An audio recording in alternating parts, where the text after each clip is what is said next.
പിതാവിൻ്റെയും പുത്രൻ്റെയും പരിശുദ്ധ റൂഹായുടെയും നാമത്തിൽ ആമീൻ. കർത്താവിൽ പ്രിയപ്പെട്ടവരെ, ഉൽപ്പത്തിയുടെ 4-ാം അധ്യായത്തിൻ്റെ ഇത് 3-ാം ഭാഗമാണ്. കയീൻ്റെ ഇത് പെട്ടെന്ന് തീരുമെന്ന് വിചാരിച്ചു, പക്ഷേ സാധിക്കുന്നില്ല. കാരണം ഞങ്ങൾ പഠിക്കാത്തതും കേൾക്കാത്തതും ഇതുവരെ അറിയാതിരുന്നതുമൊക്കെ ഓരോ ഇങ്ങനെ പറഞ്ഞുകൊണ്ടിരിക്കുമ്പോൾ പരിശുദ്ധാത്മാവ് തന്നുകൊണ്ടിരിക്കുകയാണ്. അപ്പോൾ അത് പറയാതിരിക്കാൻ പറ്റുകയില്ല. അപ്പോൾ നീണ്ടുപോകുന്നു. ഞങ്ങളൊക്കെ പഠിക്കുമ്പോൾ ഇതൊക്കെ പെട്ടെന്ന് ഓടിച്ചു വിടുന്നതിന് കായനും അബേലും ബാക്കി അത് വായിച്ചു കൊണ്ടിരിക്കുക. പ്രധാനപ്പെട്ട കാര്യങ്ങൾ അത് പറഞ്ഞു തരാം. ബാക്കി നിങ്ങൾ സ്വന്തമായിട്ട് വായിച്ച് മനസ്സിലാക്കിക്കൊള്ളാൻ പറയും. കാരണം അതിനകത്ത് ഒന്നുമില്ല നോക്കുമ്പോൾ. പക്ഷേ ഇത് നോക്കുമ്പോൾ വളരെ ആഴമായിട്ടുള്ള കാര്യങ്ങളാണ് കായൻ്റെ കാര്യങ്ങൾ ഇവിടെ ആത്മാവ് പറഞ്ഞു തരുന്നത്. അത് നമ്മൾ പഠിച്ചേ പറ്റുകയുള്ളൂ. അതുകൊണ്ട് ഇതിപ്പം 3-ാമത്തെ ഭാഗമാണ്. ഈ ഭാഗത്തോടെ തീർക്കണമെന്നാണ് വിചാരം. ആത്മാവിൻ്റെ പ്രേരണയാൽ പറയാവുന്നതൊക്കെ പറയുക, അല്ലാത്തതൊക്കെ വിടുക. എങ്ങനെ തീർക്കണമെന്നാണ് വിചാരം. ചിലപ്പോൾ തീർന്നില്ലെങ്കിൽ അടുത്ത പ്രാവശ്യം. അപ്പോൾ പ്രിയപ്പെട്ടവരെ, നമുക്ക് വായിക്കാം. നമ്മൾ കായൻ്റെ ആ പാപം, അവൻ ചെയ്ത തിന്മ, അതിനെപ്പറ്റി കണ്ടു. ഭൂമിയിൽ ആദ്യമായിട്ട് രക്തം ചൊരിഞ്ഞത്, അത് മനുഷ്യൻ്റെ ജീവൻ തന്നെ അപഹരിക്കുന്നത് ആദ്യമായിട്ട് കായീൻ തന്നെയാണ്. ആദാമിൻ്റെ മകൻ തന്നെയാണ്. ഏതാണ്ട് അപ്പോൾ ആദാമ് അതിന് ഏതാണ്ട് ഇതൊക്കെ പറയുമ്പോൾ ഏതാണ്ടൊരു 400-500 വയസ്സ് ആയപ്പോഴായിരിക്കണം അത് ഈ സംഭവം നടന്നത് എന്ന് ഒന്ന് കൃത്യമായിട്ടുള്ള കാലഘട്ടം നമുക്ക് ബൈബിളൊക്കെ നോക്കി കുറച്ചുകൂടെ ഒന്ന് മനസ്സിലാക്കിയെങ്കിലേ പറ്റത്തുള്ളൂ. അത്രത്തോളമൊക്കെ ഉള്ള പാത്രത്തോളം ഒക്കെ 400 വർഷമൊക്കെ ആയപ്പോഴത്തേക്കായിരിക്കണം ഇത്. അപ്പോഴാണ് ആദ്യമായിട്ട് ഒരു കൊലപാതകം നടക്കുന്നത്, അല്ലെങ്കിൽ രക്തം ചിന്തുന്നത്. അപ്പോൾ ജീവൻ എവിടെ നിന്നാണ് കിട്ടിയത്? ദൈവത്തിൽ നിന്നാണ് മനുഷ്യന് ജീവൻ കൊടുത്തത്. തൻ്റെ സ്വന്തം ജീവൻ തന്നെ, ജീവശ്വാസം തന്നെ മനുഷ്യനിൽ ഊതിവിട്ട്, മനുഷ്യൻ്റെ ആ രൂപത്തിൽ ഊതിവിട്ട് അവന് ജീവൻ കൊടുത്തു. അപ്പോൾ ദൈവത്തിൻ്റെ സ്വന്തം ജീവനാണ് മനുഷ്യനിലുള്ളത്. അത് എടുക്കുന്നതിന് മറ്റൊരാൾക്ക് ആർക്കും തന്നെ അധികാരമില്ല. ദൈവത്തിനല്ലാതെ ആർക്കും അധികാരമില്ല. അങ്ങനല്ലേ ഉടയവൻ്റെ സാധനം ഉടയവനായവനാണ് അതിൻ്റെ മുഴുവനും അധികാരം കൈകാര്യം ചെയ്യുന്നതിന്, അല്ലെങ്കിൽ ഏൽപ്പിച്ചിരിക്കുന്ന ആൾക്ക്. അതില്ലാതാക്കുന്നതിന്, ഒരിക്കലും നശിപ്പിക്കുന്നതിന് ആർക്കും അധികാരം കൊടുക്കത്തില്ലല്ലോ. അത് തന്നെയാണ് ഇവിടെ ദൈവവും ചെയ്തത്. 10-ാം വാക്യത്തിൽ, 4-ാം അധ്യായം 10-ാം വാക്യത്തിൽ പറയുന്നു, നീ എന്താണ് ചെയ്തത്? നിൻ്റെ സഹോദരൻ്റെ രക്തം മണ്ണിൽ നിന്ന് എന്നെ വിളിച്ചു കരയുന്നു. ഇവിടെ നമ്മൾ മനസ്സിലാക്കണം. 11-ൽ നിൻ്റെ കയ്യിൽ നിന്ന് നിൻ്റെ സഹോദരൻ്റെ രക്തം കുടിക്കാൻ വായ് പിളർന്ന ഭൂമിയിൽ നീ ശപിക്കപ്പെട്ടവനായിരിക്കും. അപ്പോൾ കർത്താവ് ഇവിടെ ആദത്തോടെ പറഞ്ഞപ്പോൾ ആദ്യത്തെ തെറ്റിൽ ഇതൊന്നും പറയുന്നില്ല. കാരണം ആദം തെറ്റ് ചെയ്താരാ? മനുഷ്യരോടോ ജീവികളോടോ ഒന്നും ചെയ്തില്ല, ഒരു തെറ്റും ചെയ്തില്ല.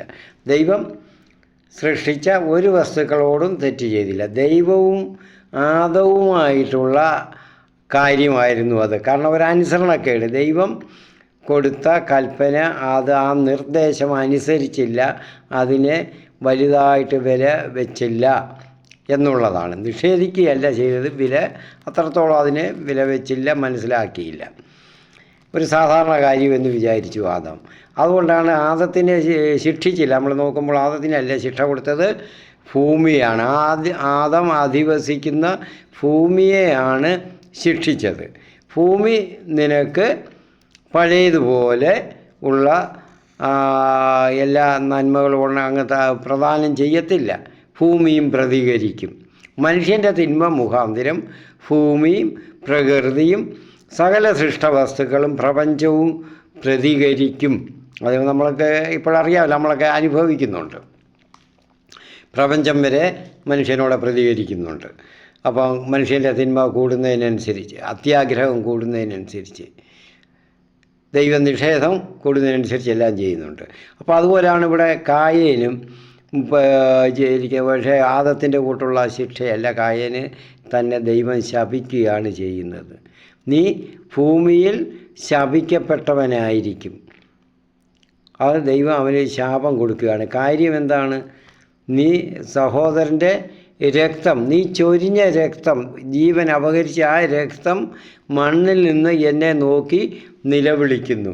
കഴിഞ്ഞ പ്രാവശ്യം പറഞ്ഞു, അത് ഇപ്പം ഒരു കൊലപാതകം ചെയ്ത രക്തം വീണ് മാത്രമല്ല പാപം നിലവിളിക്കുന്നത് കർത്താവിനോടുകൂടി, കർത്താവിനോട് നിലവിളിക്കുന്നത്. ഇന്ന് നമ്മൾ എല്ലാവരിലും, ഇന്ന് മനുഷ്യവർഗത്തിൽ മുഴുവൻ നമ്മളെല്ലാവരിലും തന്നെ ഒരു കായൻ സ്പിരിറ്റ്, അതായത് അരൂപി, ആ പ്രേതബാധ പോലെ, പ്രേതമുണ്ടെന്നല്ല പറഞ്ഞത്, അതുപോലെ ആ ഒരു അരൂപി ഇന്ന് എല്ലാവരിലും നിലനിൽക്കുന്നുണ്ട്, നമ്മളെല്ലാവരിലും തന്നെ ഉണ്ട്. അതെങ്ങനെയെന്നാൽ ആ കായേൻ കൊല ചെയ്തു, ജീവൻ അപഹരിച്ചു, ദൈവം കൊടുത്ത ജീവൻ അവൻ നശിപ്പിച്ചു, അതുകൊണ്ട് അവൻ പാപം ചെയ്തു. ഇന്ന് അതുപോലുള്ള പാപം ജീവൻ അപഹരിച്ച് അല്ലാതെ തന്നെ ഇപ്പം ഡയറക്റ്റായിട്ട് ജീവന് ഹാനി വരുത്തുന്ന ഒരുപാട് പാപങ്ങൾ നമ്മൾ ചെയ്തുകൊണ്ടിരിക്കുകയാണ്. അതുകൊണ്ടാണ് ഞാൻ പറഞ്ഞത്, ആ സ്പിരിറ്റ്, ആ അരൂപി, ആ ദുഷ്ട അരൂപി നമ്മളുടെ എല്ലാവരിലും ഇന്നത്തെ കാലത്ത് കൂടുതലായിട്ട് അത് വർദ്ധിച്ചു കൊണ്ടിരിക്കുകയാണ്. അത് കുടികൊള്ളുകയാണ്, മാഞ്ഞു പോകുന്നില്ല മനുഷ്യവർഗത്തിൽ നിന്നും. അത്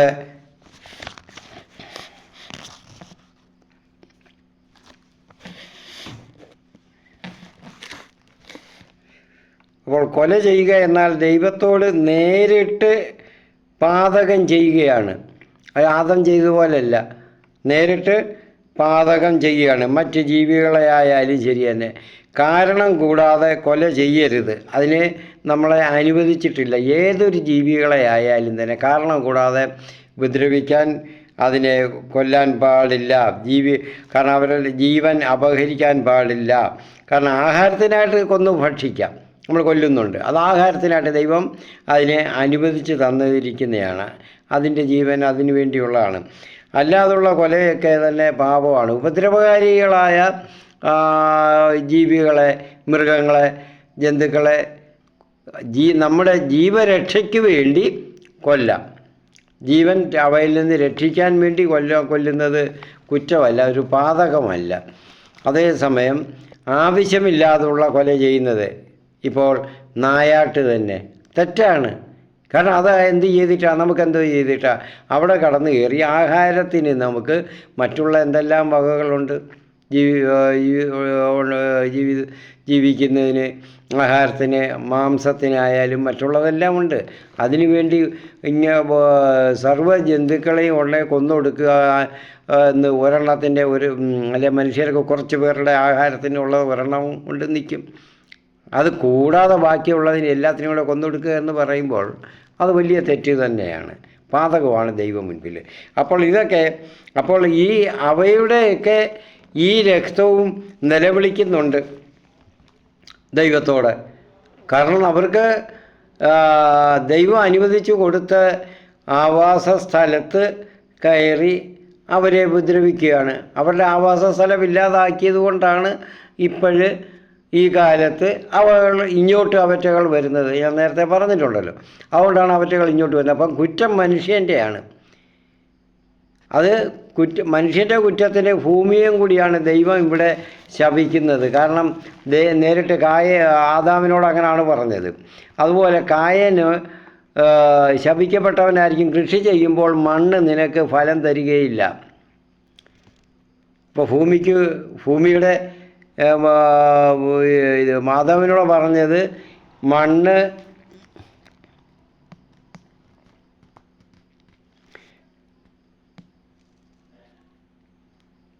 നീ മൂലം മണ്ണ് ശപിക്കപ്പെട്ടതായിരിക്കും. 17-ാം വാക്യത്തിൽ 3:17 വാക്യത്തിൽ പറയും, നീ മൂലം മണ്ണ് ശപിക്കപ്പെട്ടതായിരിക്കും. കാരണം നിൻ്റെ പാപം നിമിത്തമാണ് ഇന്ന് അപ്പോൾ നമ്മൾക്ക് നമ്മുടെ കുറ്റങ്ങൾ കൊണ്ടാണ് ദൈവത്തോട് മറുതലിച്ച് നമ്മൾ പ്രവർത്തിക്കുന്നു, ജീവിക്കുന്നു. അതുകൊണ്ടാണ് ഇന്ന് നമുക്ക് വരുന്ന ഈ പ്രശ്നങ്ങളെല്ലാം തന്നെ. കാലാവസ്ഥ പ്രശ്നങ്ങളായാലും അതെല്ലാം മനുഷ്യനുണ്ടാക്കിയതല്ലേ. കാലാവസ്ഥയെല്ലാം ദൈവം നിശ്ചയിച്ചതനുസരിച്ചായിരുന്നെങ്കിൽ കുഴപ്പമില്ലായിരുന്നു. അപ്പോൾ മനുഷ്യൻ്റെ അത്യാർത്തി മൂലം ദൈവം തരുന്നതോ അനുവദിച്ച് തരുന്നതോ കൂടാതെ ഉള്ളതൊക്കെ കൈക്കലാക്കാൻ ശ്രമിക്കുമ്പോൾ അതിൽ നിന്ന് കൂടുതൽ ഇങ്ങനെയുള്ള റിയാക്ഷൻസ് ഉണ്ടായിക്കൊണ്ടിരിക്കും. ഭൂകമ്പം ഇതെല്ലാം ഉണ്ടാകുന്നത് അതുകൊണ്ടാണ്. പ്രളയം ഇന്നത്തെ കാലത്ത് ഉണ്ടാകുന്നത് അതുകൊണ്ടാണ്. അതൊക്കെ അറിയാമല്ലോ. ആവാസ വ്യവസ്ഥ നമ്മൾ എല്ലാം പ്രകൃതിയുടെ ആ സന്തുലിതാവസ്ഥകളൊക്കെ നമ്മൾ തകിടം മറിക്കുകയാണ് മനുഷ്യൻ അവൻ്റെ സ്വന്തം സ്വാർത്ഥതയ്ക്ക് വേണ്ടി. അതുകൊണ്ടാണ് ഇതെല്ലാം ഉണ്ടാകുന്നത്. അതിന് ഒരു ദൈവത്തെ പഴി പറഞ്ഞിട്ട് കാര്യമില്ല. എന്തുകൊണ്ടാണ് ദൈവം അത് തടയാത്തതെന്ന് ചോദിച്ചാൽ, അത് തടയാത്തതെന്ന് പലരും ചോദിക്കുന്നുണ്ട്. എന്തുകൊണ്ട് ദൈവത്തിനത് തടഞ്ഞുകൂടെ? സാധുക്കളൊക്കെ ഒരുപാട് പേര് ഇങ്ങനെ നശിക്കുന്നുണ്ട്. ഇപ്പം നമ്മൾ ഉരുൾപൊട്ടലുണ്ടായി നശിക്കുന്നു, അതിൽ പ്രളയമുണ്ടായി, വെള്ളം പൊങ്ങി തോരാത്ത മഴ പെയ്ത് നശിക്കുന്നു. കാര്യം ശരിയാണ്. മനുഷ്യൻ്റെ തിന്മ മുഖാന്തരമാണ് ഇതെല്ലാം ഉണ്ടായത്. അവൻ നല്ലതായിട്ട് പ്രവർത്തിച്ചിരുന്നെങ്കിൽ അങ്ങനെ ഉണ്ടാകുകയില്ലായിരുന്നു. അപ്പോൾ ഇത് ഒരു സ്ഥലത്ത് അത് സംഭവിക്കുമ്പോൾ മനസ്സിലാക്കണം, ഇതുപോലെ മുഴുവനും നശിപ്പിക്കാൻ ദൈവത്തിന് കഴിയും, നശിപ്പിക്കുന്നില്ല.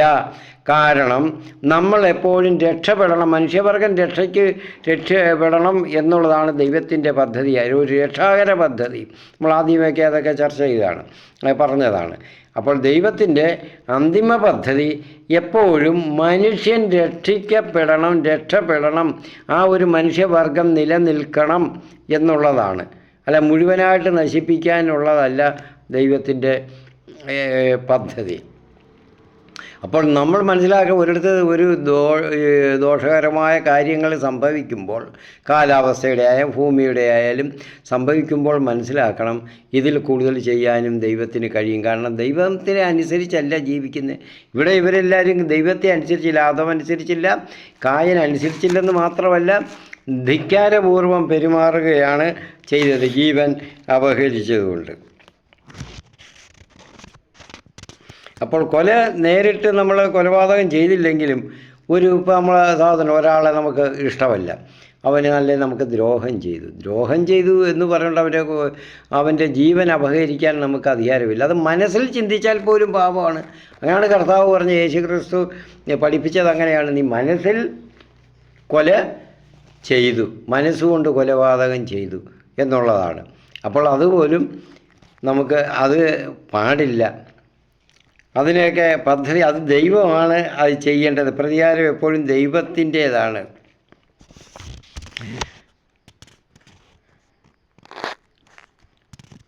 അതുപോലെ ഒരുവന് മരണമുണ്ടായാൽ അതിൽ നമുക്ക് ഇഷ്ടമല്ലാത്ത ഒരാളാണ്, മരണമുണ്ടായാൽ നമ്മൾ സന്തോഷിക്കുന്നു എന്ന് വെച്ചു മനസ്സിൽ.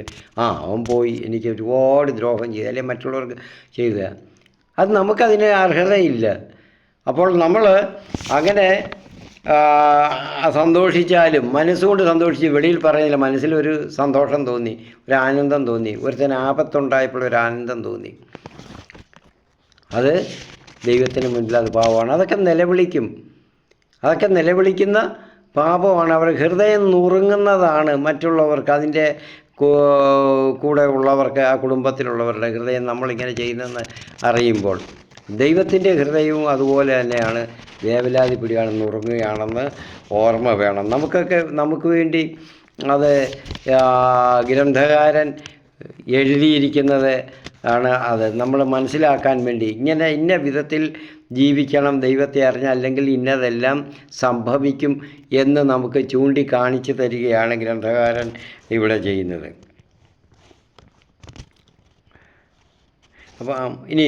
അപ്പോൾ ഞാൻ പറഞ്ഞ്, ഒരാളെ കൊല ചെയ്യണമെന്നില്ല, മനസ്സിൽ ചിന്തിച്ചാൽ മതി. അല്ലെങ്കിൽ അവന് ഒരു മരണമോ അല്ലെങ്കിൽ ഒരു അത്യാപത്തോ ഉണ്ടാകുന്നത് മനസ്സിൽ സന്തോഷിച്ചാലും കൊലപാതകമാണ്, മനസ്സുകൊണ്ട് കൊലപാതകം ചെയ്തു എന്നുള്ളതാണ്. അപ്പോൾ അതുപോലെയാണ് ഇനിയും ഒരു ദൈവം നിലവിളിക്കുന്ന പാപമാണ് ഒരുവൻ്റെ യശസ് അല്ലെങ്കിൽ അവൻ്റെ സൽകീർത്തി ഇല്ലാതാക്കുക. അത് ഇല്ലാതാക്കുക, അതിന് ആ സൽകീർത്തിക്ക് യശസ്സിന് വേണ്ടി എതിരായിട്ട് പ്രവർത്തിക്കുന്നതും കൊലയാണ്. അത് മനസ്സിലാക്കണം. അപ്പം നമ്മൾ ജീവൻ അപഹരിക്കുകയല്ല ചെയ്യുന്നത്. ഒരുവൻ്റെ യശസ് കോട്ടം വരുന്ന വിധത്തിൽ നമ്മൾ ചിന്തിക്കുക, പറയുക, പ്രവർത്തിക്കുക, അത് മൂന്നും പാപമാണ്. അപ്പോൾ കൊല ചെയ്യുന്നത് അപ്പോൾ ആ ഒരു രക്തം ചൊരിഞ്ഞ് മാത്രമല്ല, ഇത് രക്തം ചൊരിയുന്നതിന് തുല്യം തന്നെയാണിത്. അതിലൊന്നും വ്യത്യാസമൊന്നുമില്ല. അപ്പോൾ നമ്മൾ പല വിധത്തിലും കൊല ചെയ്യുന്നു. അപ്പോൾ അതാ ഞാൻ പറഞ്ഞത്, ഈ കയീൻ്റെ ആ കയീൻ സ്പിരിറ്റ് നമ്മൾ എല്ലാം ആവേശിച്ചിരിക്കുകയാണ് ഇന്നത്തെ തലമുറയിൽ. ആരാണ് ഇതൊക്കെ ചെയ്യാത്തത് ഇന്നുള്ളത്? എത്ര പേര് കാണും? മറ്റുള്ളവരെ ദ്രോഹിക്കാത്തത്, മറ്റുള്ളവർക്കുടെ സൽകീർത്തി ദുഷ്കീർത്തിയായിട്ട് പ്രചരിപ്പിക്കുന്നത്, അല്ലെങ്കിൽ അതിനെ യശസ്സിന് കോട്ടം തട്ടുന്ന വിധത്തിൽ പ്രവർത്തിക്കുക, മറ്റുള്ളവരോട് പ്രചരിപ്പിക്കുക, ഇതൊക്കെ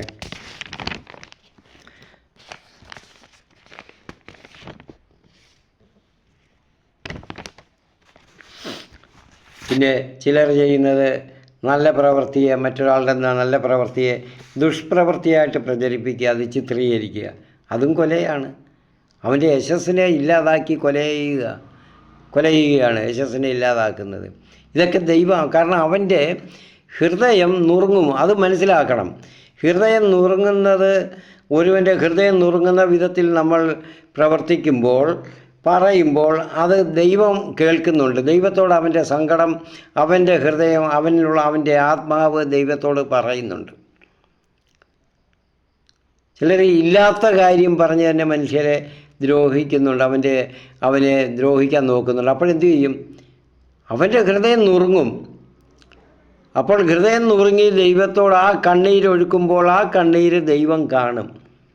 ആ കണ്ണീരിന് ദൈവം വില കൽപ്പിക്കുന്നുണ്ട്.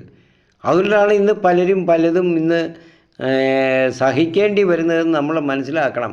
എന്ന് പറഞ്ഞാൽ രോഗം വരുന്നതോ, ആപത്ത് വരുന്നതോ, ദോഷം വരുന്നതോ ഒക്കെ അങ്ങനെയാണെന്ന് അങ്ങനെയൊക്കെ പറയൂല. നമ്മൾ ചിന്തിച്ച് നോക്കണം. ഇത് വരുമ്പോൾ എന്നിൽ നിന്ന് എന്തുണ്ടായി ദൈവഹിതമല്ലാത്ത വിധത്തിൽ, ദൈവത്തിന് സഹിക്കാൻ അല്ലാത്ത വിധത്തിൽ എനിക്ക് എന്തുണ്ടായി? നമ്മളുടനെ ചിന്തിക്കേണ്ടതാണ്. എൻ്റെ കൂടെ ഉള്ളവർ, എൻ്റെ ചുറ്റുപാടുമുള്ളവർ, ഞാൻ കണ്ടുമുട്ടുന്നവരാർക്കാണ് ഞാൻ ഈ ആഴ്ചയിൽ ദോഷം ചെയ്തെന്ന് ചിന്തിക്കണം. ഞാൻ എന്ന് പറയുമ്പോൾ നമ്മളെല്ലാവരും അങ്ങനെ ചിന്തിക്കത്തില്ല. ഞാനിപ്പം പഠിച്ചു തുടങ്ങിയപ്പോൾ ഞാൻ ചിന്തിക്കുന്നുണ്ട്, ഈ രംഗത്ത് വന്നുകൊണ്ട്. കാരണം സുഖമില്ല, 6-7 വർഷം എഴുന്നേൽക്കാൻ പ്രയാസപ്പെട്ട് കിടന്നപ്പോൾ പിന്നെ എന്നെ ദൈവം എഴുന്നേൽപ്പിച്ചപ്പോൾ ഞാനിത് വിചാരിച്ചു, ഇത് ചെയ്യുന്നുണ്ട്. എൻ്റെ ഇപ്പോഴും ഒരു പ്രയാസം വന്നാൽ, രോഗം വന്നാൽ, എൻ്റെ കയ്യിൽ നിന്ന്, എൻ്റെ മനസ്സിൽ നിന്ന്, എൻ്റെ ആദരത്തിൽ നിന്ന് എന്ത് ദോഷമാണ് ഇന്ന് സമൂഹത്തിലുണ്ടായത് എന്ന് ഞാൻ ചിന്തിക്കും. അതുപോലെ ചെയ്യണം. അപ്പം ഞാൻ പൂർണ്ണമായിട്ട് അങ്ങനെ ചെയ്യുന്നതെന്നല്ല പറയുന്നത്, മിക്കവാറും ഞാൻ അങ്ങനെ ചിന്തിക്കും. അതുപോലെ നമ്മൾ അങ്ങനെ ചിന്തിച്ച് നോക്കുമ്പോൾ നമുക്കറിയാം നമ്മൾ ചെയ്യുന്നതിൽ ദൈവത്തിന് ഹിതകരമല്ലാത്തത് ഹിതകരം അല്ലാത്തത് വന്നിട്ടുണ്ടെങ്കിൽ നമ്മൾക്ക് ഈ ദോഷങ്ങൾ വന്നു ചേരുമെന്ന്. അപ്പോൾ ഇത് മനസ്സിലാക്കി മറ്റുള്ളവർ എന്ത് ചെയ്യണം? അല്ലെങ്കിൽ അവർക്ക് ആ ദേശത്ത് ഇങ്ങനെ വന്നെങ്കിൽ നമ്മളെ ഇത് ബാധിക്കാവുന്നതാണ്, ഒന്നടങ്കം ബാധിക്കാവുന്നതാണ്. അതിനപ്പുറമുള്ളത് നമ്മളിതിനേക്കാളും വലുത് ചെയ്തുകൊണ്ടിരിക്കുന്നു എന്ന്. അപ്പോൾ ഇതെല്ലാം ആ കൊലയാണ്. നിസ്സഹായൻ്റെ കണ്ണുനീര്. എത്രയോ പേര് അങ്ങനെ മറ്റുള്ളവർ വഞ്ചിച്ചെടുക്കുന്നുണ്ട്. ഇതൊക്കെയാണ് ഞാൻ പറഞ്ഞ കയീൻ സ്പിരിറ്റാണ്. മറ്റുള്ളവരെ ഇപ്പോൾ നമ്മൾ ഇനിയും ഇങ്ങോട്ട് പഠിച്ച് വരുമ്പോൾ 1 രാജാക്കന്മാർ 21 അതിൽ പറയുന്നുണ്ട്, ഒരു ജസബെല്ലിയൻ സ്പിരിറ്റ് എന്ന് അതിനും പറയാം. കാരണം ജസബൽ എന്ന് പറയുന്ന ഒരു ദുഷ്ട സ്ത്രീയെ, അഹാബ് രാജാവിൻ്റെ രാജ്ഞി, അവൾ ചെയ്യുന്ന എന്തെല്ലാം ക്രൂരതകളാണ് മനുഷ്യരോട് ചെയ്യുന്നത്. അവൾ ആഗ്രഹിച്ച സ്വത്തുക്കളോ ധനമോ അല്ലെങ്കിൽ ഇതോ എന്ത് വസ്തുവായാലും മനുഷ്യരായാലും കൈക്കലാക്കാൻ വേണ്ടി മറ്റുള്ളവരെ നശിപ്പിക്കുക, ഇല്ലാതാക്കുക, എന്നിട്ട് കൈക്കലാക്കുക. നമ്മളത് ഇനി വരുമ്പോൾ പഠിക്കും. അപ്പോൾ ഇതുപോലുള്ള ദുഷ്ട സ്പിരിറ്റുകൾ, അരൂപികൾ നമ്മളിൽ എല്ലാ മനുഷ്യരിലും ഉണ്ട്. ഇന്ന് എത്രയോ പേരുണ്ട്. അങ്ങനെ ചെയ്യുന്നത്. നിസ്സഹായൻ്റെ കണ്ണീരാലിൽ നാബോത്തിൻ്റെ മുന്തിരിത്തോട്ടം കൈവശമാക്കുന്നത് അവൾ ജസബൽ എങ്ങനെയാണ് ചെയ്തത്? ആ സ്ത്രീ ചെയ്തത് അവനെ കൊന്നിട്ടാണ്. അവനെ കഷ്ടപ്പെടുത്തി ദുഷ്പ്രചരണം നടത്തി കള്ളസാക്ഷ്യം പറയിച്ച് മറ്റുള്ളവരെ കൊണ്ട് പണം കൊടുത്ത് അവളെ സ്വാധീനിച്ച് കള്ളസാക്ഷ്യം പറയിച്ച് കൊല്ലുന്നു. എന്നിട്ട് അതിനുള്ള ശിക്ഷ വധശിക്ഷയാണ്. അവനെ കല്ലെറിഞ്ഞ് കൊന്നു. അപ്പോൾ ഇത് ഒക്കെ ദൈവം ഈ കണ്ണുനീരൊക്കെ നിസ്സഹായൻ്റെ കണ്ണുനീര് അവന് വല്ലതും ചെയ്യാൻ പറ്റുമായിരുന്നോ? അറിയാത്ത കാര്യങ്ങൾ പറഞ്ഞ് കുറ്റങ്ങൾ ചാർത്തി അവനെ കൊല്ലുക. അപ്പോൾ നിസ്സഹായൻ്റെ കണ്ണുനീരിന് വിലയുണ്ട് എപ്പോഴും. അവന് തിരിച്ചൊന്നും ചെയ്യാൻ പറ്റത്തില്ല. അവന് ബലഹീനനായ ഒരുത്തനെ അല്ലെങ്കിൽ ദരിദ്രനായ ഒരുത്തനെ സാമ്പത്തികമായിട്ടായാലും ശാരീരികമായിട്ടായാലും ബലഹീനതയുള്ള ഒരുത്തനെ ഉപദ്രവിക്കുമ്പോൾ മനസ്സിലാക്കണം അവന് തിരിച്ചൊന്നും ചെയ്യാൻ കഴിയുന്നില്ല എന്നുള്ളത് മനസ്സിലാക്കാം. പിന്നെ അപ്പോൾ അവൻ്റെ മനസ്സ് ദൈവത്തോട് നിലവിളിക്കുന്നുണ്ട്. ദൈവം നുറുങ്ങുന്നുണ്ട്. നുറുങ്ങിയ ഹൃദയം ദൈവം നിരസിക്കുകയില്ല. നമ്മൾ 51-ാം സങ്കീർത്തനത്തിൽ ഒരു ദിവസം എത്ര പ്രാവശ്യം നമ്മളെ ചൊല്ലും ആ സങ്കീർത്തനം പ്രാർത്ഥിക്കുന്നവർ 2-3 തവണയെങ്കിലും ചൊല്ലാതെ ഒരു ദിവസം ഇരിക്കുമെന്ന് എനിക്ക് തോന്നുന്നില്ല. അപ്പോൾ അതിൽ പറയുന്നുണ്ട് നുറുങ്ങിയ ഹൃദയം ദൈവം സ്വീകരിക്കുന്നില്ല. അല്ല, ദൈവം സ്വീകരിക്കും, കേൾക്കും, അതിൻ്റെ രോദനം കേൾക്കും, ആ കണ്ണുനീര് കേൾക്കും, കാണും. അതാണ് ഇവിടെ കായനോട് പറയുന്നത്. ആ രക്തം നീ ചൊരിഞ്ഞ ആ രക്തം എന്നെ നോക്കി നിലവിളിക്കുകയാണ്. കാരണം നിസ്സഹായനാണ്, അവനറിഞ്ഞില്ല ആബേൽ സ്വന്തം സഹോദരൻ്റെ കയ്യിൽ നിന്ന് ഇങ്ങനെ വരുമെന്ന്. അതുകൊണ്ട് അല്ലെങ്കിൽ ആരുടെ കയ്യിൽ നിന്നായാലും തന്നെ നിസ്സഹായൻ്റെ അങ്ങനെ ഉപദ്രവിക്കുക, കൊല്ലുക, അല്ലെങ്കിൽ അവനെ ആപത്ത്, അവൻ്റെ സൽകീർത്തി കെടുത്തുക, ഇല്ലാതാക്കുക. ഇന്ന് ധാരാളം എല്ലായിടത്തും സംഭവിച്ചുകൊണ്ടിരിക്കുന്നതാണ്, എല്ലാ തലങ്ങളിലും, സമൂഹത്തിൽ, ആത്മീയ രംഗത്തും ഇല്ലെന്നൊന്നും ഞാൻ പറയത്തില്ല, കാരണം അതൊന്നും വിശദീകരിക്കുന്നില്ല. അപ്പോൾ ഇങ്ങനെ ദൈവത്തോട് നിലവിളിക്കുന്ന പാപങ്ങളാണ് ഇതൊക്കെ, അല്ലാതെ കൊല ചെയ്തത് മാത്രമല്ല. അങ്ങനെ ഇനിയും തന്ത്രം മൂലമായിട്ട് വളരെ തന്ത്രത്തിൽ അല്ലെങ്കിൽ ചതിപ്രയോഗം നടത്തി അന്യൻ്റെ വസ്തുവോ ധനമോ എന്ത് വേണേ കൈക്കലാക്കുന്നത്, അത് ഇന്നിപ്പോൾ സാധാരണമായിട്ട് നടക്കുന്നുണ്ട്, ധാരാളം നടക്കുന്നുണ്ട്, അല്ലേ? വളരെ സാധാരണമായിപ്പോയി. അപ്പോൾ ഇതും അവൻ്റെ മനസ്സ് നുറുങ്ങി അവനെ ഒരു പക്ഷേ അവൻ എന്തെങ്കിലും കൊടുത്തിട്ടായിരിക്കും ചെയ്യുന്നത്. അപ്പോഴത്തെ സന്തോഷത്തിൻ്റെ പിന്നെ അവൻ ചിന്തിക്കുമ്പോൾ അവൻ്റെ മനസ്സ് നുറുങ്ങി നിലവിളിച്ചാൽ അത് കൈക്കലാക്കിയവൻ അനുഭവിക്കത്തിന് അവൻ്റെ തലമുറകളെങ്കിലും അനുഭവിക്കും. ചിലപ്പോൾ നമ്മൾ പലയിടത്തും നമ്മൾ കാണുന്നതൊക്കെ നമ്മളൊന്ന് ചിന്തിച്ച് നോക്കണം. അവ അനുഭവിച്ചില്ലെങ്കിൽ അവൻ്റെ തലമുറ, അടുത്ത സന്തതികൾ, അല്ലെങ്കിൽ അവർക്കൊന്നും ഒരിക്കലും ഒരു സ്വസ്ഥത കിട്ടുകയില്ല. അപ്പോൾ നമ്മൾ കയൻ സ്പിരിറ്റ് നമ്മൾ മനസ്സിലാക്കണം. നമ്മൾ ഓരോരുത്തരും ഇന്നത്തെ സമൂഹത്തിൽ എല്ലായിടത്തും ഉണ്ട്. എന്തെല്ലാം തന്ത്രം പ്രയോഗിച്ച് ഓരോന്ന് കൈക്കലാക്കുമ്പോൾ നമ്മൾ ചിന്തിക്കണം. ഇതൊക്കെ കയൻ സ്പിരിറ്റ് എന്നിൽ രൂക്ഷമായിട്ട് കുടികൊള്ളുന്നു, രൂഢമൂലമാകുന്നു. അപ്പോൾ ഞാൻ ചിന്തിച്ച് മാറണം. കായൻ അങ്ങനെ വന്നില്ല, കാവൻ ഒരിക്കലും പശ്ചാത്തപിച്ചില്ല, അത് ഞാൻ പറയാം.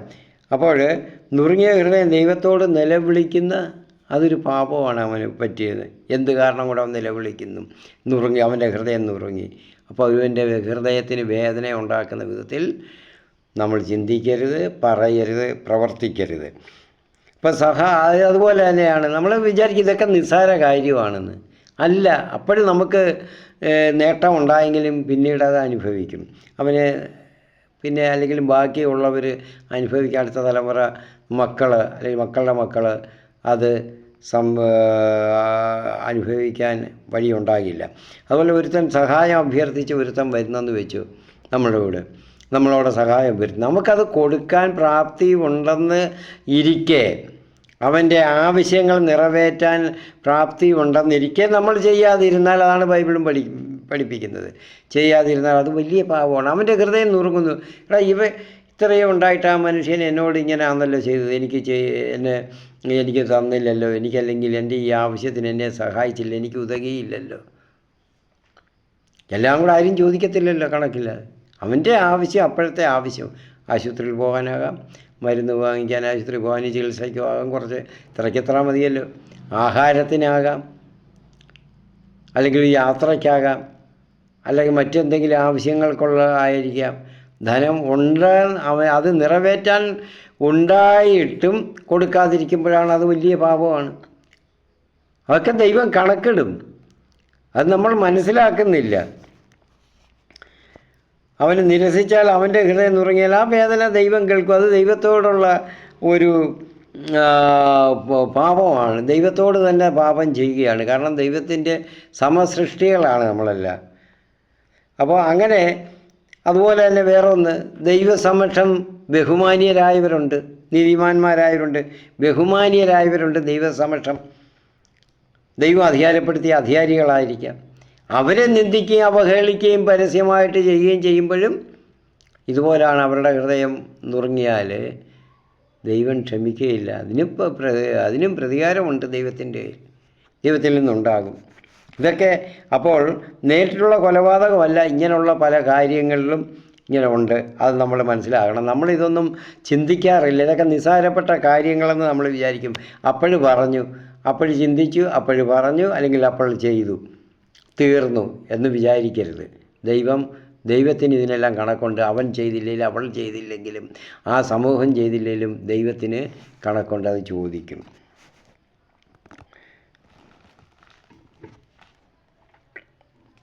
അപ്പോൾ ദൈവം പറയുന്നുണ്ട്, നീ ശപിക്കപ്പെട്ടവനായിരിക്കും, കൃഷി ചെയ്യുമ്പോൾ മണ്ണ് നിനക്ക് ഫലം തരികയില്ല. ഇവിടെ ഭൂമി ആദത്തിനോട് പറഞ്ഞ പോലെ ഇവിടെ ആദത്തിനോട് ഇങ്ങനെ പറഞ്ഞില്ല, നീ മൂലം ഭൂമി ശപിക്കപ്പെട്ടായിരിക്കും, മുള്ളുകളും മുൾച്ചെടികളും എല്ലാം മുളപ്പിക്കും. അപ്പോൾ അതിന് മുൻപ് എന്നാ ചെയ്തിരുന്നില്ലേ? മുള്ളുചെടികളും എല്ലാം ഉണ്ടായിരുന്നു. ആദം കൃഷി ചെയ്തിരുന്നു. അതിനാണ് ഏതാൻ തോട്ടത്തിലാക്കിയത്. കൃഷി ചെയ്യുക, പരിപാലിക്കുക, തോട്ടം പരിപാലിച്ച് നടത്തുക, ഇതൊക്കെ. പക്ഷേ അന്ന് അധ്വാനം ദോഷമായിട്ട് വന്നിട്ടില്ലായിരുന്നു. അവന് വേദന തോന്നിയിട്ടില്ലായിരുന്നു. ക്ഷീണിക്കുന്ന ശരീരത്തിന് ക്ഷീണം ഉണ്ടാകുന്നതായിരുന്നില്ല. കാരണം ദൈവിക പ്രാഭാവത്തിൻ്റെ ഒരു പങ്ക് അവരെ ആവരണം ചെയ്തിരുന്നുള്ള അവനിതൊന്നും അറിഞ്ഞിരുന്നില്ല. ഇതൊന്നും ബാധിച്ചിരുന്നില്ല, അനുഭവവേദ്യമായിരുന്നില്ല. പക്ഷേ ഇപ്പോൾ ദൈവം ശപിച്ചതുകൊണ്ട് അത് വിയർപ്പ് കൊണ്ട് നീ അധ്വാനം, കഠിനമായ അധ്വാനം ആയിരിക്കുന്നു. ആ അധ്വാനത്തിന് കാഠിന്യമുണ്ടായി, വിചാരിച്ചതുപോലെ അതിൻ്റെ ഫലം കിട്ടുന്നില്ല എന്നുള്ള വിധത്തിലാണ് അത് ഭൂമി ശപിക്കപ്പെട്ടതായിരിക്കും എന്ന് പറയുന്നത്. ഇവിടെ മണ്ണ് ശപിക്കപ്പെട്ടതായിരിക്കും. ഭൂമി മാത്രമല്ല കായനോട് പറയുന്നത്, നീ കൃഷി ചെയ്യുന്ന മണ്ണ്, അപ്പോൾ ഭൂമി മൊത്തത്തിലല്ല, ആ മണ്ണ് ശപിക്കപ്പെട്ടതായിരിക്കും. നിനക്ക് അവിടെ കൃഷി ചെയ്യുമ്പോൾ അവിടുത്തെ കൃഷി നിനക്ക് നീ വിചാരിച്ചതുപോലെ നേരത്തെ ഉള്ളതുപോലൊന്നും കിട്ടിയെന്ന് വരത്തില്ല എന്നാണ് അവിടെ പറയുന്നത്.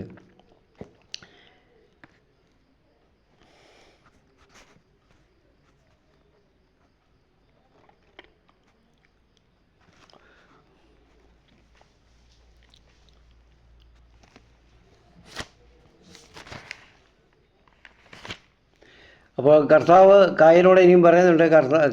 കർത്താവിനോട് പറഞ്ഞു, നീ കർത്താവ് കായനോട് പറയുന്നു, കൃഷി ചെയ്യുമ്പോൾ മണ്ണ് നിനക്ക് ഫലം തരികയില്ല, നീ ഭൂമിയിൽ അലഞ്ഞു തിരിയുന്നതായിരിക്കും. അവരെ ആദത്തിനെ ശപിച്ചില്ല, പക്ഷേ കായനെ ശപിക്കുന്നു. കാരണം ഇതാണ്, മറ്റേ അനുസരണക്കേട് മാത്രമേ ഉള്ളൂ, ദൈവമായിട്ടുള്ള ഒരു അനുസരണക്കേട്. ഇവിടെ അങ്ങനെയല്ല, ദൈവത്തെ ധിക്കരിക്കുകയാണ് ചെയ്യുന്നത്. ദൈവത്തിൻ്റെ അവകാശത്തിൽ ദൈവത്തിൻ്റെ സ്വന്തമായ ജീവൻ അവൻ നശിപ്പിക്കുകയാണ് ചെയ്യുന്നത്. അതുകൊണ്ടാണ് അവിടുന്ന് കായനെ ശപിച്ചത്. അപ്പോൾ കായൻ എന്നിട്ട് അലഞ്ഞു തിരിയുന്നത്. അപ്പോൾ കായൻ്റെ മറുപടിയാണ് നോക്കേണ്ടത്. അതാണ് ഞാൻ പറയുന്നത്, കായൻ്റെ ആ സ്പിരിറ്റ് നമ്മളെല്ലാം ഉണ്ട്. കായൻ കർത്താവിനോട് പറഞ്ഞു, എനിക്ക് വഹിക്കാവുന്നതിലും വലുതാണ് ഈ ശിക്ഷ. ഇന്ന് അവിടുന്ന് എന്നെ ഈ സ്ഥലത്ത് നിന്ന് ആട്ടി പായിച്ചിരിക്കുന്നു, അവിടുത്തെ സന്നിധിയിൽ നിന്ന് ഞാൻ ഒളിച്ചു നടക്കണം. കണ്ടോ? അപ്പോൾ ഇന്ന് എനിക്ക് വഹിക്കാവുന്നതിലും അധികമായിരിക്കുന്ന ഈ ശിക്ഷ. ഇന്ന് നമ്മളെല്ലാം അങ്ങനല്ലേ ചിന്തിച്ചിരിക്കുന്നത്. നമുക്കെന്തെങ്കിലും ആപത്തുണ്ടാകുമ്പോൾ, ശിക്ഷ ഉണ്ടാകുമ്പോൾ അത് വലുതായിപ്പോയി, അതിലാണ് പഴി പറയും, ദൈവത്തെ പഴി പറയും. ഇത് വലുതായിപ്പോയി, ഇത് വലിയ അക്രമമായിപ്പോയി, അന്യായം, ഞാനിതെങ്ങനെ സഹിക്കുമെന്നാണ് കായൻ ചോദിക്കുന്നത്. അതുപോലെ നമ്മളൊന്നും ചെയ്യുന്നത് അല്ല. ഞാൻ എന്ത് ചെയ്തു എന്നിട്ടാണ് എനിക്ക് ഇത് വന്നത് എന്ന് നമ്മൾ ചിന്തിക്കുന്നില്ല. അതിനുള്ള സാധ്യതയുണ്ടോ? എല്ലാം അങ്ങനെയാണെന്നല്ല പറയുന്നത്. ഞാനിപ്പം പറഞ്ഞത് നിർത്തിയതും അത് തന്നെയാണ്. എല്ലാം അങ്ങനെയല്ല, പക്ഷേ ചിലതങ്ങനെ ആയിരിക്കും. ദൈവത്തിൻ്റെ നീതി അതായിരിക്കും. കാരണം അതിന് പകരത്തിന് പകരം ഉണ്ടായിരിക്കണം, അല്ലെങ്കിൽ അനുദപിക്കണം. ഇവിടെ കായിൻ്റെ സ്പിരിറ്റുള്ളവർക്ക് അനുദപിക്കാൻ പറ്റത്തില്ല. ഇന്നത്തെ സമൂഹവും അങ്ങനെയാണ്, അനുദപിക്കുന്നില്ല. എത്രത്തോളം എല്ലാം പറഞ്ഞ് കേട്ടാലും എത്രയെല്ലാം ധ്യാനമോ കൺവെൻഷനോ പ്രസംഗങ്ങളോ എല്ലാം കൂടിയാലും, എത്രത്തോളം കുമ്പസാരിച്ചാലും കുർബാന സ്വീകരിച്ചാലും കുർബാനയിൽ പങ്കുകൊണ്ടാലും മനസ്സ് അതുപോലെ വരുന്നില്ല, ദൈവമായിട്ട് ഒന്നിച്ച് വരുന്നില്ല, ആ ചിന്തയിൽ വരുന്നില്ല. അതാണ് ഞാൻ പറയുന്നത്, കായൻ്റെ സ്പിരിറ്റാണ്. ആ സ്പിരിറ്റ്, ആ പ്രേതം ആവേശിച്ചിരിക്കുകയാണ്. ആ രൂപി ഇപ്പോഴും നമ്മുടെ സമൂഹത്തിൽ എല്ലാവരിലും ഉണ്ട്. അതുകൊണ്ടാണ് ഇത് വരുന്നത്. എന്നിട്ടും തിരിഞ്ഞ് ഇറങ്ങി ചെയ്യുന്നത് എന്തെല്ലാം ദോഷങ്ങളാണ് ചെയ്യുന്നത് സഹോദരൻ്റെ പേരിൽ. സഹോദരൻ എന്ന് പറയുന്നത് നമ്മളെ കണ്ടുമുട്ടുന്നവരുടെ പേരിൽ, അവരുടെ സഹായത്തിൽ ഇതുണ്ട്. അപ്പോൾ ഒരു സഹായമോ ഒരു കാര്യം ഒന്നും അവരെ മൈൻഡ് ചെയ്യാതെ പോകുന്നവർ തീർച്ചയായിട്ടും ഞാൻ എന്തിനാണ് ഇത് നിനക്ക് ചെയ്യുന്നുണ്ടെന്നത് നേരിട്ട് ചോദിക്കുന്നവർ ഇന്നത്തെ കാലത്തുണ്ട്. ഞാൻ എന്തിനാണ് നിനക്ക് കയറുന്നത്, നീ പോ എന്ന് പറയുന്നവരുണ്ട്. ഇല്ലെന്നല്ല, ഉണ്ട്. അപ്പോൾ ചെയ്യുന്നത് ഇവിടെ കായൻ കർത്താവിനോട് ചോദിച്ചവരാണ്, ഞാൻ എൻ്റെ സഹോദരൻ്റെ കാവൽക്കാരനാണോ എന്ന് ചോദിച്ചില്ലേ? അത് തന്നെയാണ് അവനും ചോദിക്കുന്നത്. ദൈവത്തോട് മറുതലിക്കുകയാണ് അപ്പോൾ ആ ചോദ്യം. അത് ഓർമ്മ വേണം. ആ ഒരു മനുഷ്യനോടല്ല, ആ നിസ്സഹായനായ ഒരുവനോടല്ല ചോദിക്കുന്നത്, ദൈവത്തോടാണ് ചോദിക്കുന്നത്, ദൈവത്തോടാണ് പറയുന്നത്. അപ്പോൾ കായൻ ചെയ്ത ശിക്ഷയെപ്പറ്റി പശ്ചാത്തപിക്കുന്നില്ല, അവന് അനുതപിക്കുന്നില്ല, പശ്ചാത്താപമില്ല, ചെയ്ത തെറ്റില്ല. അവന് ആ ശിക്ഷ വലുതായി പോയെന്നാണ് പറയുന്നത്. നമ്മൾ ഇന്ന് അങ്ങനെ തന്നെയാണ്. അപ്പോൾ ഇവിടെ അവൻ ചെയ്യേണ്ടിയിരുന്നത് അനുതപിക്കണമായിരുന്നു, പശ്ചാത്തപിക്കണമായിരുന്നു, തെറ്റായി പോയി എന്ന് കർത്താവിനോട് സമ്മതിക്കണമായിരുന്നു. അത് ചെയ്യുന്നില്ല. അപ്പോൾ എന്നിട്ട് പറയുന്നു, എനിക്ക് വഹിക്കാവുന്നതിലും വലുതാണ് ഈ ശിക്ഷ. 13-ാം വാക്യത്തിൽ പറയുന്നു. കണ്ടോ?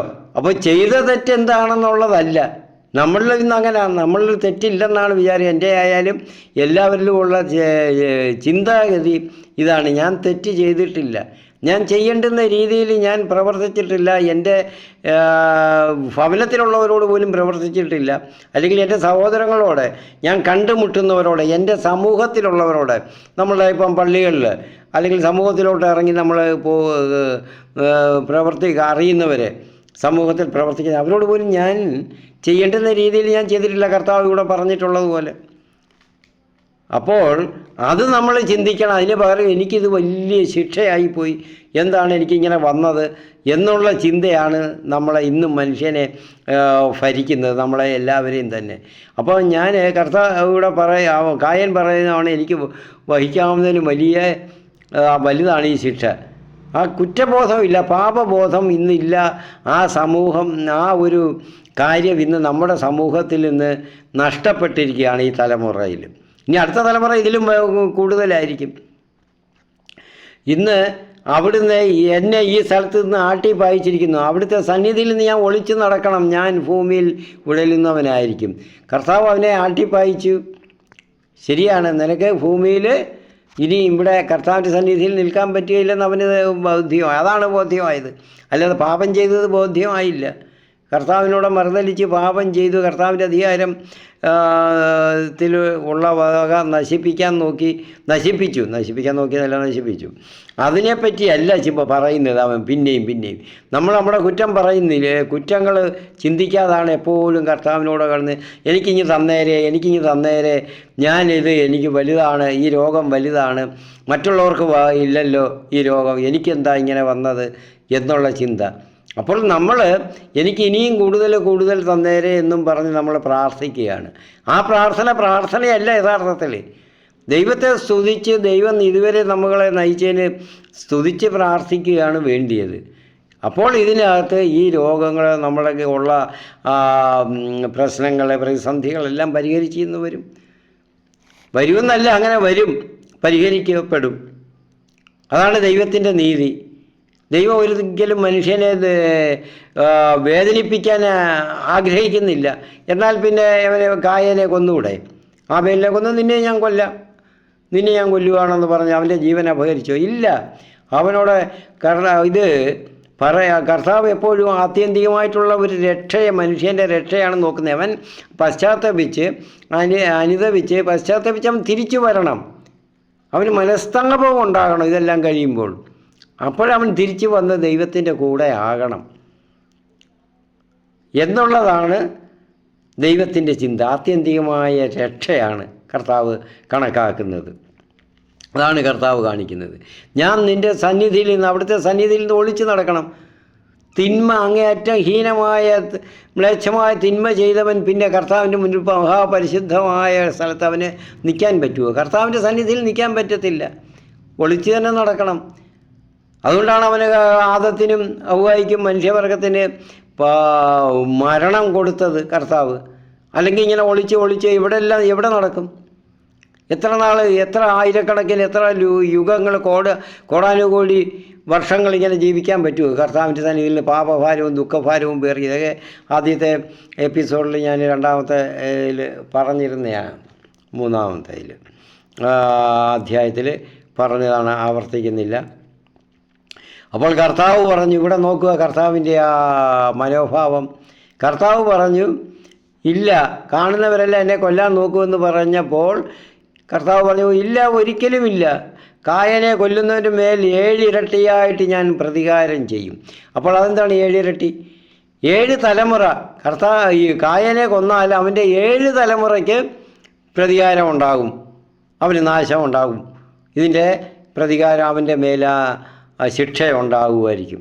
അപ്പോൾ കർത്താവ് ഇവിടെ ചെയ്യുന്നത്, അവനെ ശിക്ഷിച്ച്, അവന് ശപിച്ചു, കാര്യം ശരിയാണ്. എന്നാലും അവൻ നശിക്കാനായിട്ട് അവൻ ജീവൻ നശിപ്പിച്ചവനാണ് സഹോദരൻ്റെ. അപ്പോൾ അവനെ എന്നിട്ടും കർത്താവ് സംരക്ഷിക്കുന്നു. കാരണം അവൻ നശിപ്പിക്കാൻ ദൈവം ആഗ്രഹിക്കുന്നില്ല. മനുഷ്യനെ നശിപ്പിക്കാനല്ല, രക്ഷിക്കാനാണ് ദൈവം ആഗ്രഹിക്കുന്നത്. പ്രിയപ്പെട്ടവരെ, ചിന്തിക്കണം, ദൈവത്തിൻ്റെ ഹൃദയം എത്ര തരളിതമാണ് മനുഷ്യനെ നോക്കി. അപ്പോൾ ചോദിക്കുക, അത് നീതിയാണെന്നോ എന്ന്? അതാണ് ദൈവത്തിൻ്റെ നീതി. ദൈവം നോക്കിയുള്ളൂ. അവന് ഒരു പിതാവ് മക്കൾക്ക് ശിക്ഷണം കൊടുക്കത്തില്ലേ? ശിക്ഷണമെന്ന് പറഞ്ഞാൽ ശിക്ഷിക്കുക എന്നല്ല, ശിക്ഷ അതിനകത്തുണ്ട്. പറഞ്ഞു കൊടുത്ത്, അവനെ തിരുത്തി, അവന് ഉപദേശം കൊടുത്ത്, കേൾക്കാത്തതിന് അടിയും കൊടുത്ത്, അതാണ് ശിക്ഷ. അങ്ങനെ ചെയ്യുന്ന ആ പ്രക്രിയയ്ക്കാണ് എന്തുവാ ശിക്ഷണം എന്ന് പറയുന്നത്. അപ്പോൾ അങ്ങനെ ഇവനിവിടെ കായൻ ഇതെല്ലാം പറഞ്ഞ് കേട്ടു. കർത്താവ് ഇതെല്ലാം കേട്ടില്ലേ? അവൻ പറയുന്നതെല്ലാം കേട്ടുകൊണ്ട് നിന്നു. എല്ലാം കേട്ട് അവന് മറുപടിയും പറഞ്ഞു, അവന് ശിക്ഷയും കൊടുത്തു. അതാണ് ശിക്ഷണം എന്ന് പറയുന്നത്. ഞങ്ങൾക്കപ്പോൾ എന്നിട്ട് ആശ്വസിപ്പിക്കുകയാണ് കർത്താവ് അവനെ. കായനെ, നിന്നെ കൊല്ലുന്നവന് അവൻ്റെ 7 തലമുറയും അനുഭവിക്കും തെറ്റുകൾ. അവന് അതിൻ്റെ ഫലം അനുഭവിക്കാത്ത തിന്മയുടെ. ആരും കായനെ കൊല്ലാതിരിക്കാൻ കർത്താവ് അവൻ്റെ മേൽ ഒരടയാളം പതിച്ചു. ഇതാണ് നമ്മളിലും കാണുന്നത്. ഇന്ന് നമ്മൾ പാപം ചെയ്തിട്ട് കർത്താവിനോട് വിളിച്ച് കരയുമ്പോൾ തീർച്ചയായിട്ടും കർത്താവ് നമ്മുടെ മേൽ അടയാളം പതിച്ചിട്ടുണ്ട്. ഇനി ആ പാപം ചെയ്യാതിരിക്കാനും സാത്താൻ നമ്മളെ വീണ്ടും തിന്മയുടെ ശക്തി നമ്മളെ ഉപദ്രവിക്കാതിരിക്കാനും. എന്താണ് ആ അടയാളം? പരിശുദ്ധാത്മാവിൻ്റെ അടയാളം തന്നെ. പാപമോചനം പ്രാപിച്ച് പരിശുദ്ധാത്മാവിനെ നമുക്ക് തരുന്നത് തന്നെ. അത് നമ്മുടെ ഹൃദയത്തിൽ പതിച്ചു കഴിഞ്ഞു. നല്ലൊരു കുമ്പസാരം നടത്തി കഴിഞ്ഞാൽ അത് പരിശുദ്ധാത്മാവിൻ്റെ അടയാളം നമ്മുടെ ഹൃദയത്തിൽ തന്നു കഴിഞ്ഞു. അത് അടയാളം പതിച്ചു കഴിഞ്ഞു. അപ്പോൾ ദൈവത്തിൻ്റെ കരുണ അതാണ്. ദൈവം കാരുണ്യവാൻ തന്നെയാണ്. എന്നാൽ ചോദിക്കും, ദൈവം യഹോവ ഇവിടെ പഴയ അവിടെ പല ഇനിയുള്ള പുസ്തകത്തിലൊക്കെ പഠിക്കാൻ വേണ്ടി പലയിടത്തും ഉന്മൂലനം ചെയ്യാൻ ചിലവരെ, ചില വർഗങ്ങളെ അത്രത്തോളം കഠിനമായ പാപത്തിൽ മുഴുകി ദൈവത്തെ നിഷേധിച്ച് ദൈവത്തെ ധിക്കരിച്ച് തന്നെ ജീവിക്കുന്നവരാണ്. അതിൻ്റെ കാഠിന്യം കൂടുതലായിരുന്നു അവരുടെ. അത് ഒരിക്കലും ആർക്കും ക്ഷമിക്കാൻ പറ്റാത്തവണ്ണമായിരുന്നു. അതുകൊണ്ടാണ് അവർ ബാക്കിയുള്ളവരെയും കൂടെ ആ രീതിയിലാക്കാതിരിക്കാൻ ആ ഒരു വർഗം, ആ ഒരു പ്രദേശം മുഴുവൻ നശിപ്പിക്കാൻ പറഞ്ഞിട്ടുള്ളത്. അല്ലാതെ വെറുതെയല്ല. അല്ലാതെ ദൈവം ബാക്കിയുള്ളവരുടെ പിന്നെ കരുണ കാണിക്കുന്നത് എന്തിന്?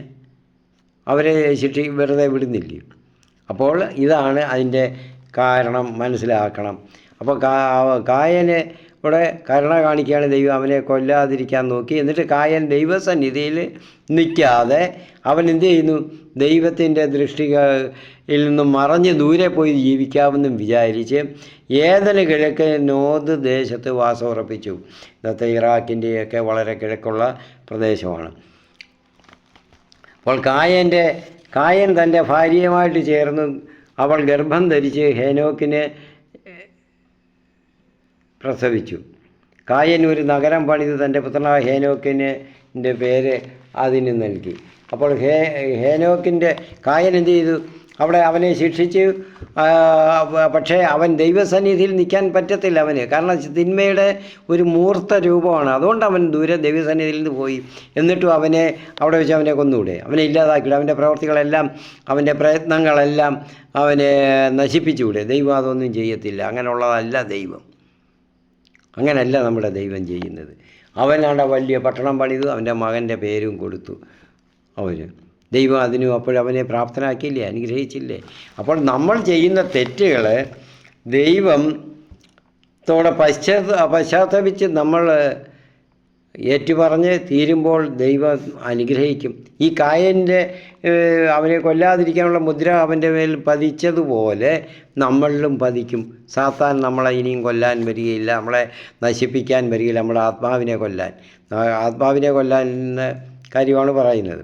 അപ്പോൾ സാത്താൻ നമ്മളെ നശിപ്പിക്കാനായിട്ട്, നമ്മുടെ ആത്മാവിനെ നശിപ്പിക്കാനായിട്ട്, കൊല്ലാനായിട്ട് അവൻ വരികയില്ല. കാരണം പരിശുദ്ധാത്മാവിൻ്റെ ആ മുദ്ര നമ്മളിൽ പതിച്ചിരിക്കുകയാണ് കർത്താവ് അത് തന്ന്. പരിശുദ്ധാത്മാവിൻ്റെ സഹവാസം നമ്മളാക്കിയിരിക്കുകയാണ് നല്ല കുമ്പസാരത്തിലൂടെ, പാപങ്ങൾ ഏറ്റുപറയുന്നതിലൂടെ. ഈ കുമ്പസാരം എന്ന് പറയുമ്പോൾ ചിലർക്ക് അലർജിയുണ്ട്. കാരണം എന്തെന്ന് പറഞ്ഞാൽ അവരത് പഠിക്കണം, മനസ്സിലാക്കണം. ചില വിഭാഗക്കാർക്ക്, ചിലർക്കൊക്കെ അലർജി ഉള്ളവരാണ് അതിനോട്. അത് മനസ്സിലാക്കണം, എന്താണ്, എങ്ങനെയാണ്, ഏത് അരൂപിയിലാണ് അത് നിവർത്തിക്കപ്പെടുന്നത് എന്ന് മനസ്സിലാക്കണം. അങ്ങനെ ആകുമ്പോൾ അവർക്ക് അതിൽ അങ്ങനെ തോന്നുകയില്ല എന്നാണ് ഞാൻ മനസ്സിലാക്കുന്നത്.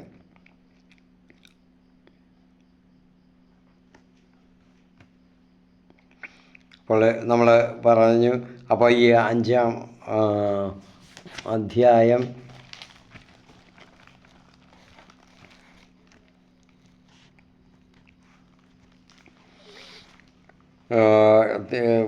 തീർക്കണമെന്ന് വിചാരിച്ച സമയമായി പോയത്. കാരണം വിശദീകരിക്കാതിരിക്കാൻ പറ്റത്തില്ല ഈ ഭാഗങ്ങളൊക്കെ. അപ്പോൾ പാതകത്തിന് അപ്പം അവൻ 15 വാക്യത്തിൽ പറയുന്നുണ്ട്, എന്തുവാ? കർത്താവ് ആരും കായനെ കൊല്ലാതിരിക്കാൻ കർത്താവ് അവൻ്റെ മേലൊരടയാളം പതിച്ചു.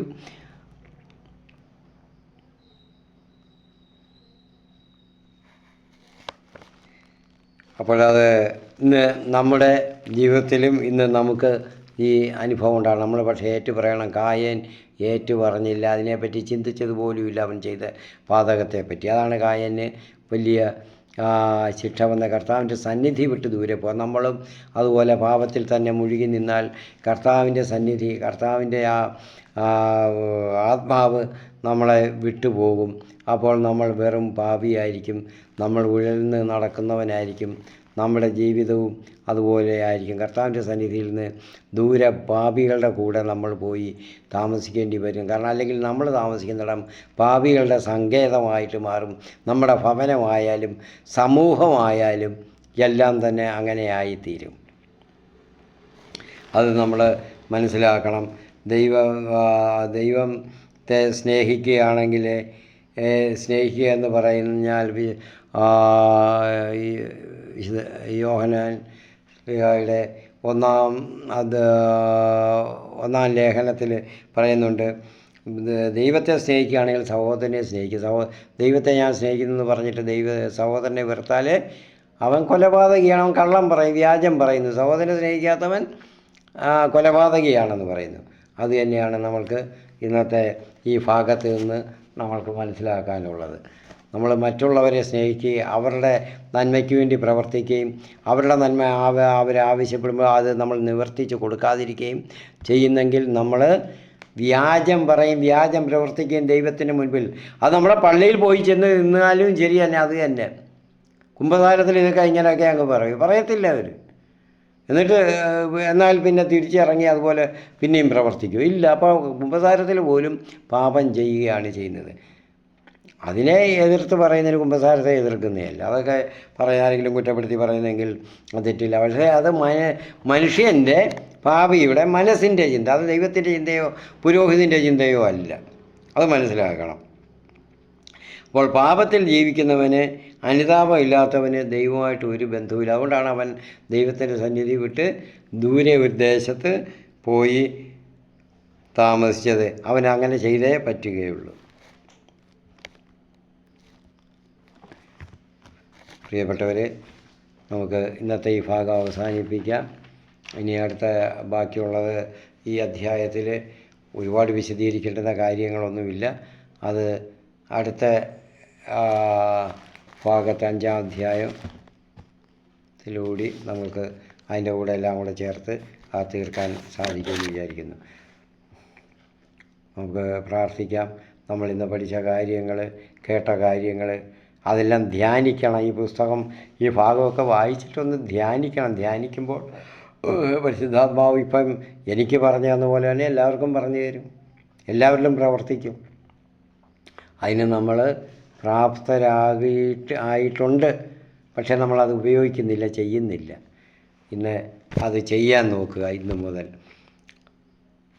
നമ്മൾ ഈ അടുത്ത ഒരു എപ്പിസോഡ് വരുമ്പോഴത്തേക്ക് നമ്മൾ പരിപൂർണമായിട്ട് അത് നമുക്കൊരു മാറ്റം ഉണ്ടായിരിക്കണം. മനസ്താപം ഉണ്ടാകും. മനസ്താപം എന്ന് പറഞ്ഞാൽ അനുതാപം, പ്രായശ്ചിത്തം ഇതൊക്കെ കഴിഞ്ഞിട്ടാണ് മനസ്താപം ഉണ്ടാകുന്നത്. മനസ്സിൽ തന്നെ താപം ഉണ്ടാകണം. താപം ഉണ്ടാകുമ്പോൾ അവൻ അതങ്ങ് നീറി പുകഞ്ഞ് അവൻ്റെ ആ മനസ്സ് ആ ദുഃഖത്തിൽ ആകണം ദൈവത്തോട് എൻ്റെ തെറ്റുകൾ കൊണ്ടെന്നുള്ളത്. അപ്പോഴും ദൈവം അവിടെ അവൻ്റെ പേരിൽ ഒരു മുദ്ര, കായലിലൂടെ പറയുന്ന പോലെ മുദ്ര പതിക്കും. സാത്താനിനി അവനെ തൊടുകയില്ല. അവൻ്റെ ആ തെറ്റുകൾ ആവർത്തിക്കാതിരിക്കാൻ നമ്മളെല്ലാവരിലും ഉണ്ടാകും.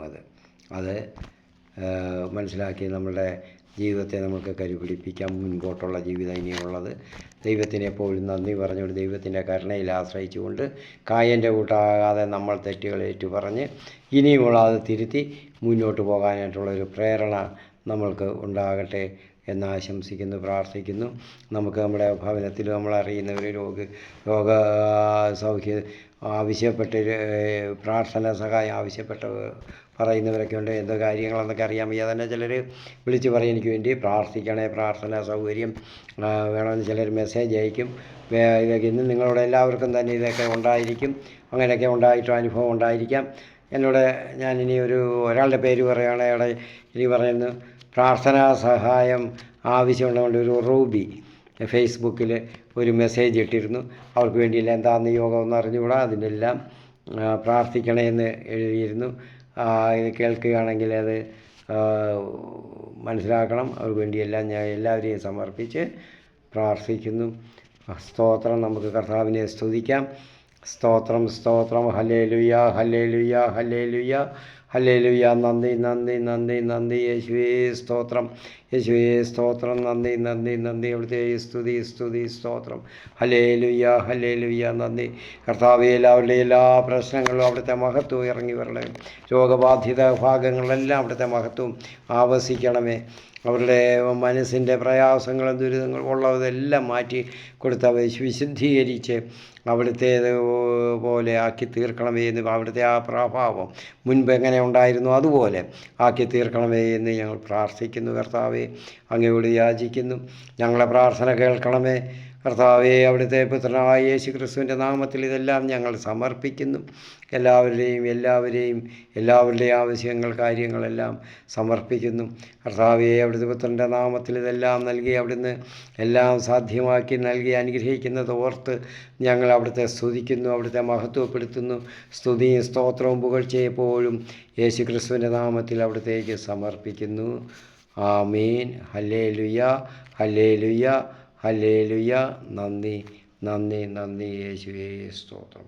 കർത്താവേ സ്തോത്രം. നന്ദി, നന്ദി, സ്തോത്രം. അവിടുത്തെ നാമത്തിന് കർത്താവേ മഹത്വം ഉണ്ടാകട്ടെ. സ്തുതിക്കുന്നു. ആമീൻ.